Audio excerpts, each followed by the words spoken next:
Okay, so I think we can get on with this. Well, the job came to us for bending the hooks, and later on in this video you will see the hooks. We've already made videos of making these hook sets, and this is one of the finished hook sets here.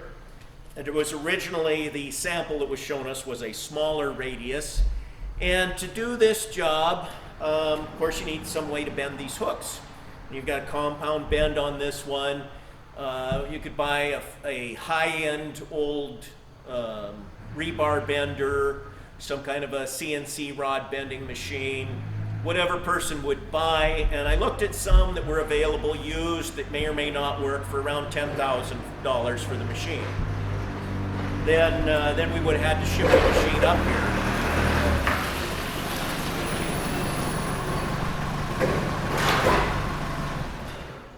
Okay, so now that noise is out of the way, so we're back to the hooks. So we initially had bid these, figuring that I would make a machine of some sort. I'd already decided by the time that we were down to making these hooks that we told them that they had to be 90 days before we made the first hooks for them. 90 days to get them done. And we knew we were going to build a bender. We didn't know what we were going to build it out of, but we just knew with buying a bender, shipping it up, either one that was, you know, ridiculous. You could buy a brand new bender to do the job for somewhere around $100,000 plus shipping it, or you could buy an old one, $10,000, $20,000, or just find total junk. So we figured we would build our own, and we could make it affordable. Otherwise, without the machine, you weren't going to do it. And even if you had a machine, that's the other part of it. Say you had a machine, it's relatively simple. It's just a table, turns around, has stops at different places. There's nothing real exotic about a machine. But even when you have the machine, a given diameter, a given stop piece, you have to make dies. So there's still machine work involved with it. Just because you buy a machine, it's not automatic that it's going to do everything you want to do. Now that we've got the machine, we could actually do pipe. We could do mandrel bent pipe, because that's not that hard to do once you actually, it's a matter of making the right mandrel and dies for it. Anyway, so the idea was somewhere out here in the yard to have multiple worm drive gearboxes that give good reduction. We'd hook it up to a motor, set it inside of a table, put plate on top of it, and build the machine. Many times I had looked at this item right here, and we were going to scrap it out, save some of the hydraulics that was on it, and then basically throw it away, other than making it into a welding table. This was slated to become a welding table. And as I got to looking around out here in the yard, and I saw, besides my other gearboxes, I saw this machine that the Onsrud automatic rotary profiler. I had bought it at an auction many years ago for more than I really wanted to, and I was kind of like, oh shoot, that was a bad buy. Parts, pieces, in this door here, it had a hydraulic tracer valve, which I thought was really neat until I actually looked at it, and then I realized that the tracer valve was just nothing. It was very inaccurate, of no real value, not something you could use for machining. I don't understand how they made this thing work to do what it did originally. It had two 20-horse spindles up here that had shaping heads on them, routing heads, big router heads for wood. And they ran in and out with air cylinders, which is part of why we have an air valve left on it that doesn't do anything. Anyway, but the basic machine, I got to looking at it, and even though they were just turning around some pieces of wood, the gearbox in this is comparable to what you would have on a 45 to 90,000 pound winch. It's an excessively overbuilt gearbox, and I said, well, there's no sense in mounting one in a table. This one's already mounted. So that's how this came about to become our bender. The drive for it originally had a hydraulic motor that went directly on here and went under this door cover. We modified and put a secondary bearing assembly on here with the belts so that it wasn't putting an extra side load on anything, and put an electric motor out here, made the In fact, we've got a video on making the guard for that, actually showing part of the testing on one of the little yes welders. Austin used a yes welder for making that. Well, I'm not going to say they're the best in the world, but they're a lot for the money. We put micro switches in here that came off of the original place where the tracer valve was. And there's a little bit of backlash in this, but not a lot. And it was set up so that it gears 1-to-1 with the spindle up here and made it real easy to put the micro switches in. We have considered in the future if we want to do multi-turn bending, because we've made some heat exchanger coils and other things in the past that are multi-turn. And if we did that, I could add a counter on here, or we might just put in an encoder and a little PLC and do it by computer. I sort of like the micro switches though. You lose power, you get a surge. It's not going to quit. It's going to work every time. And if the inverter that does the drive were to die, then it's a drop kick component. While I may not get the same inverter, I can get another inverter and it will always work off of a micro switch.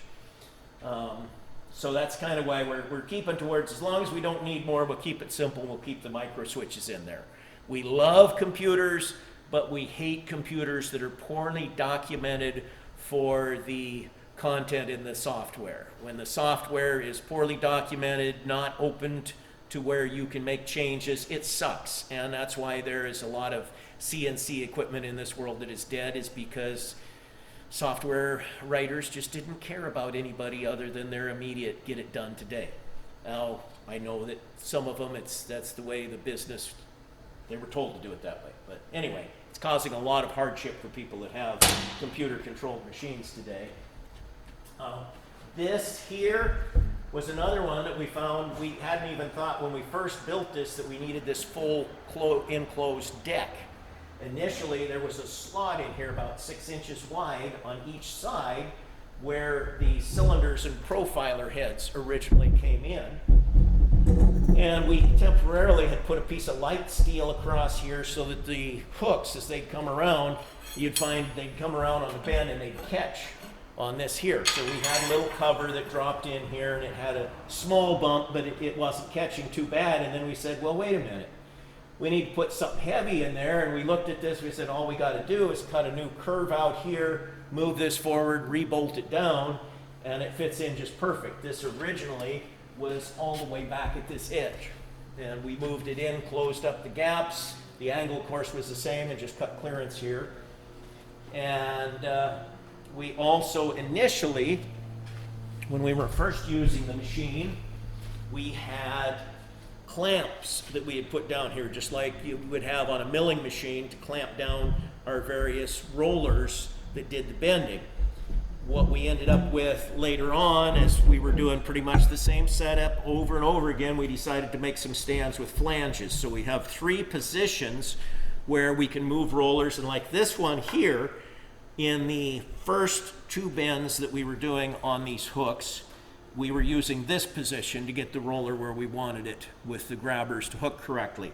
For it to be where we can, well, you could use it, well, we have it in this other position for a couple reasons. One is that this is a nice place to put the hooks back in. So when you put the hook in to do this last bend, it's convenient to put it in from over here, where another place in the table it wouldn't be so convenient. Also, this particular hole set allows us to be further out in the circle, so that so again that works. And I didn't actually get that one pushed in all the way.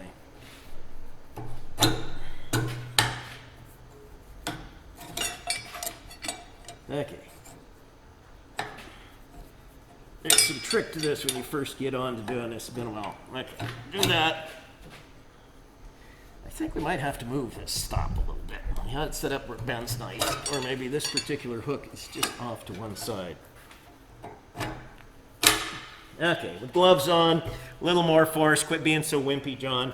Then it's right there. And of course, we've already shown this running before, but this is our 3rd bend, and it comes around. It's kind of nice how the 3rd bend works out too. If you notice this big wide roller, and that's why we don't go to the small one, which is used for the secondary hooks, because we found that this big roller here, if there's a little bit of offset for how it comes at first, that big roller will iron that hook eye back out and make it square.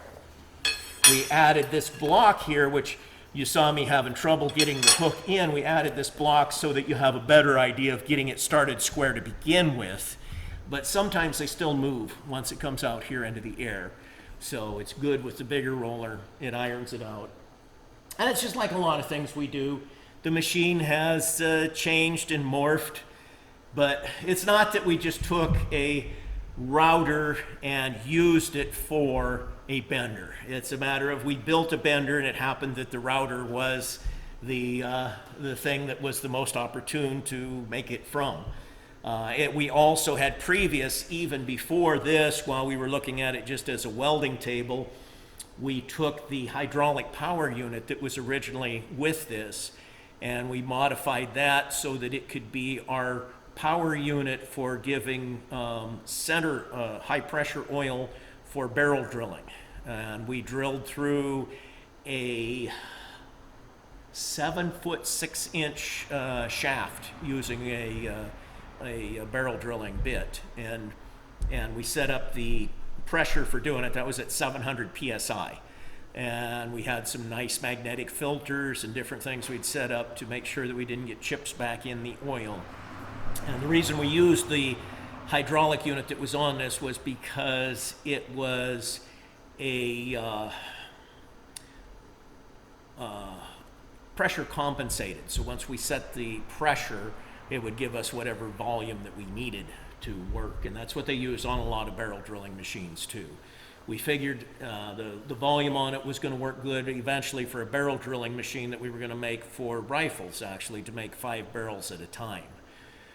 That project's sort of on hold right now because there's some bizarre finances going on with all the garbage that the federal government and the rest of the world is working together to cause ruination for us. So anyway, over here is the electrical side of the machine.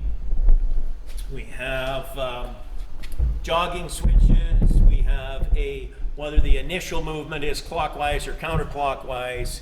We have a start and an override. You have to push both switches to make it start making a cycle, and then release the override. The inverter is underneath here with the,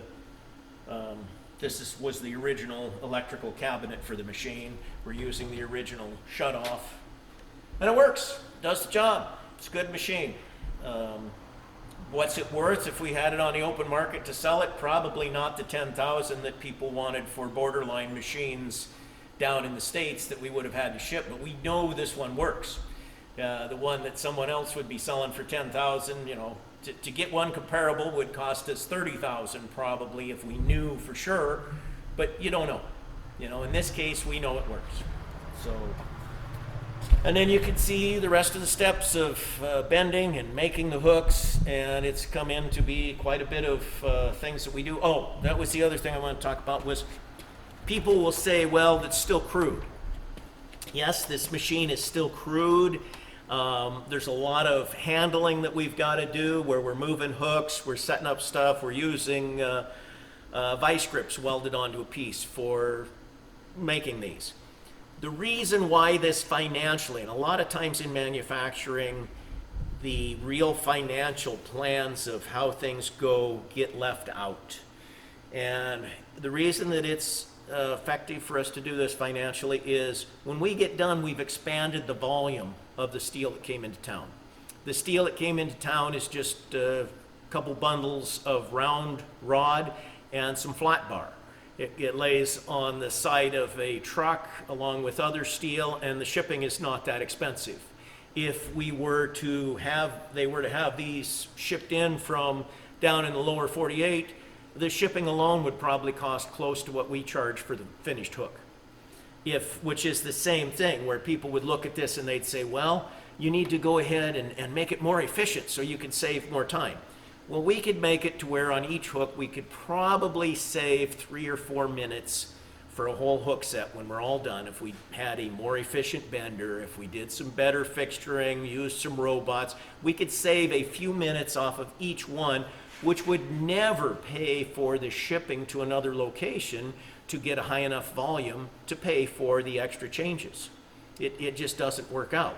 So we have a market here for a mine. If we were in a place where there was more mines, it might make sense for us to set up and do more, make these quicker, make them more efficiently. But right here, we're pretty much at the epitome of what makes sense. The machine also, another thing with this machine, it happened as I was starting to build this, we knew we had the job. One of my neighbors came by and he had a drilling rig that originally had these super tough tires on it with some square spindles. And he mounted it on skids because he needed it to not be moving around. He knew that skids worked better for his drilling operation. It was a core drilling machine. Anyway, so he had these spare tires and he said he'd sell them to me cheap. And I decided, yeah, that makes a lot of sense. So we put those on, we lift up each corner with a crane, put the tires on, and then there's a tongue on the front of it, and this essentially becomes a trailer. We've got a nice cover already made for it that goes over it. And when we're done bending for a while, because it only gets used intermittently, we trailer it outside, put a block under the tongue, and it sits there till we need it again. That's, I think, pretty much it about the bending machine.